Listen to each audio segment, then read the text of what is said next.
আসসালামু আলাইকুম রহমতুল্লাহি ওবরকাতুহু। সম্মানিত দর্শক, নানা কারণে এশিয়ার রাজনীতি জটিল থেকে জটিলতর হয়ে যাচ্ছে। এশিয়ার মধ্যে বিশেষ করে মধ্যপ্রাচ্যে মার্কিন যুক্তরাষ্ট্রের নৈতিক পরাজয়, সামরিক পরাজয় এবং আফগানিস্তানে আবার নতুন করে মার্কিন যুক্তরাষ্ট্রের তৎপরতা বৃদ্ধি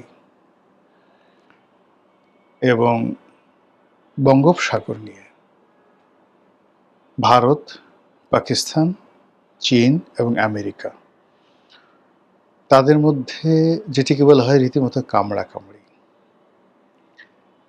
এই যে বিরোধ, এই বিরোধের সঙ্গে তেল বাণিজ্য, তারপর সামগ্রিক আঞ্চলিক রাজনীতি, ভূ রাজনীতি যেটিকে বলা হয়, এটা যেভাবে জড়িত, আবার একই সঙ্গে আঞ্চলিক আধিপত্য বিস্তার করার জন্য পশ্চিমা রাষ্ট্রগুলো তাদের সর্বশক্তি নিয়োগ করে চলেছে দক্ষিণ পূর্ব এশিয়াতে, অর্থাৎ এশিয়ার বাইরে গিয়ে আবার দক্ষিণ পূর্ব এশিয়াতে। তো দক্ষিণ পূর্ব এশিয়ার মধ্যে ভারত একটি পরাশক্তি, পাকিস্তানও মানে পারমাণবিক শক্তি, মানে পরাশক্তি। কিন্তু পাকিস্তানে চীন, আমেরিকা এবং রাশিয়া তিনটি রাষ্ট্রই গুরুত্বপূর্ণ ভূমিকা পালন করছে তাদের অভ্যন্তরীণ রাজনীতির ক্ষেত্রে। আবার প্রতিবেশী রূপে পাকিস্তান, তার নিকটতম প্রতিবেশী আফগানিস্তান তার সঙ্গে যুদ্ধে জড়িয়ে পড়েছে। নিজ দেশের মধ্যে বহু বিচ্ছিন্নতাবাদী গ্রুপ দাঁড়িয়ে গেছে, বিশেষ করে বেলুচিস্তানে স্থানে। অন্যদিকে সেনাবাহিনীর সঙ্গে এখন সরকারের যে সম্পর্ক, এটি বলতে গেলে সেনাপ্রধান ওসিম মনির তার যে একটা পাপেট, সেই পাপেট রূপে বর্তমান নওয়াজ শরীফ বসে আছেন। তিনি দৈনিক 10 বার আল্লাহর নাম নিলে কয়বার ওসিম মনিরের নাম নেন এটা আমরা বলতে পারবো না। এখন সেই পাকিস্তানের সঙ্গে ভারতের দাকুমের সম্পর্ক, এবং আজকে দেখলাম যে পাকিস্তানের একজন মন্ত্রী রীতিমতো ভারতের সঙ্গে যে ভাষায় কথা বলছে, রীতিমতো যুদ্ধের উস্কানি, এবং এই কাজটি মূলত চীন এবং আমেরিকা যুগপৎভাবে পাকিস্তানে এই উন্মাদনা তৈরি করে চলছে। আজকের খবর, মানে 30শে জুন সন্ধেবেলার খবর, একটি সীমান্ত দিয়ে চীনের বাহিনী ঢুকে পড়েছে ভারতের অভ্যন্তরে, এবং ভারতের বিশাল এলাকা, পার্বত্য এলাকা তারা সেইখানে দখলে নিয়ে নিয়েছে। এই হলো চীন, ভারত, চীন, পাকিস্তান সীমান্ত সংঘর্ষ। এর প্রেক্ষিতে ভারতের যে ইস্টার্ন রিজনে সবচেয়ে বড় যে তাদের সীমান্ত রয়েছে সেটি বাংলাদেশের সঙ্গে। তো এই বাংলাদেশ সীমান্তে নতুন করে উত্তেজনা যেন না বাড়ে, বাংলাদেশ সীমান্ত যেন চীন ব্যবহার করতে না পারে, পাকিস্তান যেন এটিকে ব্যবহার করতে না পারে, এজন্য চীন এবং যাকে বলা হয় পাকিস্তানের যে সাম্প্রতিক তৎপরতা, তার সঙ্গে এই অঞ্চলে ইসলামিক রাজনীতিকে প্রমোট করার জন্য যেভাবে পাকিস্তান, তুরস্ক, মধ্যপ্রাচ্যের কয়েকটি দেশ যেভাবে মদদ দিচ্ছে, তাতে করে ভারতের রীতিমতো পিলে চমকানো শুরু হয়েছে। বাংলাদেশকে নিয়ে এই মুহূর্তে ভারত যতটা টেনশনে আছে, এর অর্ধেক টেনশনও তারা পাকিস্তানকে নিয়ে নেই। বাংলাদেশকে নিয়ে তারা যত টেনশনে আছে, তার 4 ভাগের 1 ভাগ টেনশনও তাদের যাকে বলা হয় চীন নিয়ে নেই।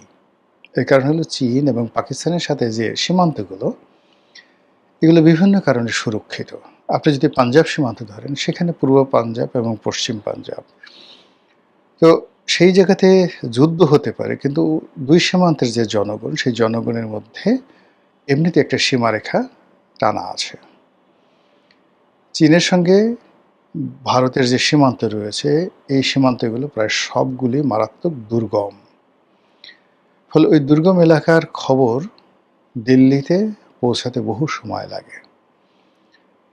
কিন্তু বাংলাদেশের সঙ্গে সীমান্তে ভারতের যে ৭টি রাজ্য রয়েছে, 7 সিস্টার রয়েছে, এগুলো ঘনবসতিপূর্ণ।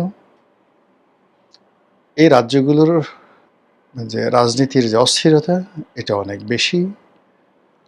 আর বাংলাদেশের সঙ্গে এই সীমান্ত অঞ্চলে যে অবস্থা রয়েছে, এক্ষেত্রে বাংলাদেশে যদি কোনো তৃতীয় শক্তির দ্বারা বাংলাদেশ ইনফ্লুয়েসড হয়, সেটা চীন হোক, আমেরিকা হোক, রাশিয়া হোক, পাকিস্তান হোক, তাহলে সেক্ষেত্রে আসলে সীমান্ত যুদ্ধ বা স্থল যুদ্ধে বা গেরিলা যুদ্ধে বাংলাদেশের পাশে দাঁড়ানোর মতো অবস্থা ভারতের নেই।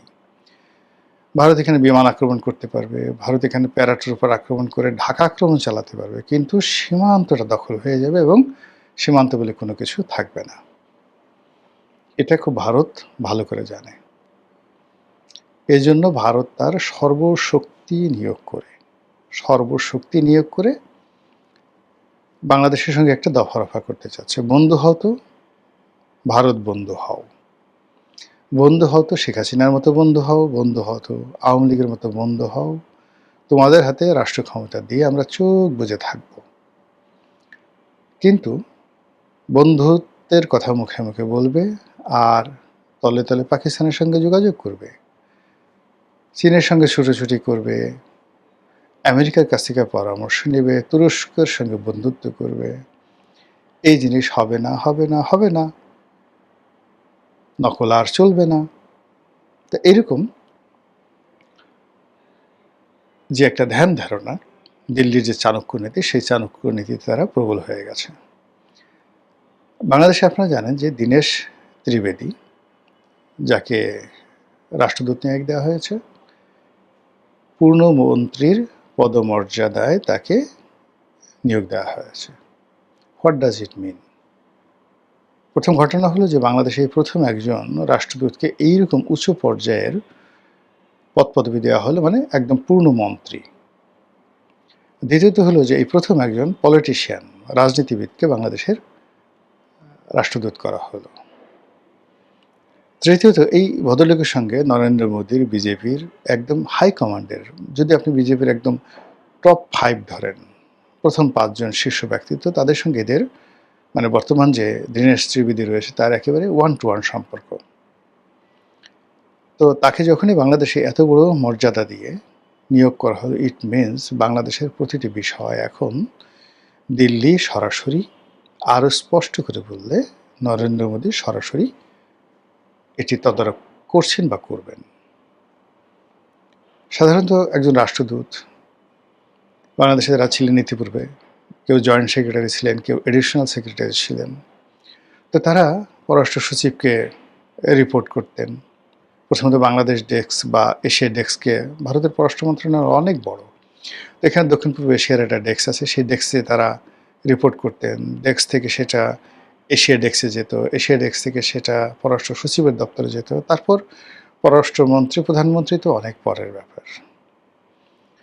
কিন্তু দীনেশ ত্রিবেদীকে যে পদপদবি দেওয়া হলো, তিনি তো এই যে এখানকার যে কর্মকাণ্ড, এই কর্মকাণ্ড তো ইন পার্সন, মানে যেগুলো কূটনৈতিক, যেটা ডিপ্লোম্যাটিক যে চ্যানেলগুলো রয়েছে, সেই চ্যানেলে ভারতীয় দূতাবাসের যত কর্মকাণ্ড জায়গা মতো চলে যাবে। যেমন ভারতীয় দূতাবাসে রয়্যাল লোক আছে, তো তিনি তার রিপোর্ট, যিনি রয়্যাল স্টেশন চিফ রয়েছেন বাংলাদেশে, তিনি তার স্টেশন চিফের কাছে দেবেন।